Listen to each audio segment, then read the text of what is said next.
Ассаляму алейкум ва рахматуллахи ва баракату. За эти последние несколько дней не стало двух выдающихся сыновей чеченского народа. Это Буайсар Сайтиев и Хасан Бакаев. Да помилует их Аллах, дарует Аллах им высший рай. Аллах дал гештуэльцен дала шейсила кынхитам мичарабойль уща тядал дешалвая.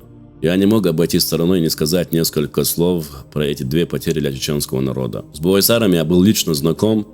Один из дней, когда мы сидели с ним на работе, мы долго обсуждали спорт, в частности Мухаммада Али, и он мне рассказывал, как в одном из олимпиад, если я не ошибаюсь, в Пекине, он стоял рядом с Мухаммадом Али, смотрел на него и вспоминал, какой он был великий боксер, и теперь он видит, как он с трудом поднимает руку, дрожит в силу своей болезни. Он рассказывал, что стоять рядом с таким человеком было для него честью.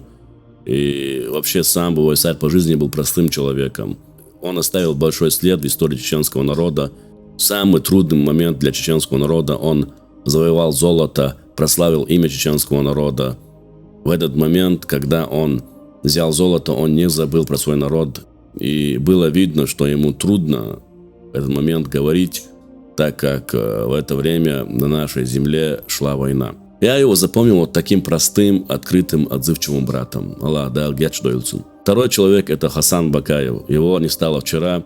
Да, по сравнению с Айтиевым, он масштаб личности разные, он не так знаменит. Конечно, он знаменит среди своего народа, который любит историю народа, профессиональных историков, любителей историков. Он знаменит, известен среди писателей. Но знаете, не всегда было интересно рассказывать про людей, которые малоизвестны, но очень много чего сделали для людей, для религии, для народа и так далее. Вот именно вот про таких людей мне всегда было интересно рассказывать. Некоторые личности, которые сделали немало для религии, для народа нашего, остаются в тени. Хасан Бакаев именно как с научной стороны, как историк, это кладезь знаний. Это невосполнимая потеря для чеченского народа. Он был настоящим патриотом, он любил свой народ, он оставил много научных трудов, видеороликов, и много людей о нем отзывается как об очень хорошем человеке. И, соответственно, не говорить о них, не вспоминать о них, это было бы, я считаю, несправедливо.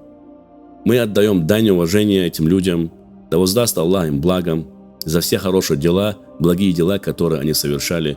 И, иншаллах, они в раю, и мы делаем дуа за них, да простит Аллах их все грехи, и да простит Аллах всем нам грехи, и примет наши благие деяния. Вассаляму алейкум ва рахматуллахи ва баракату.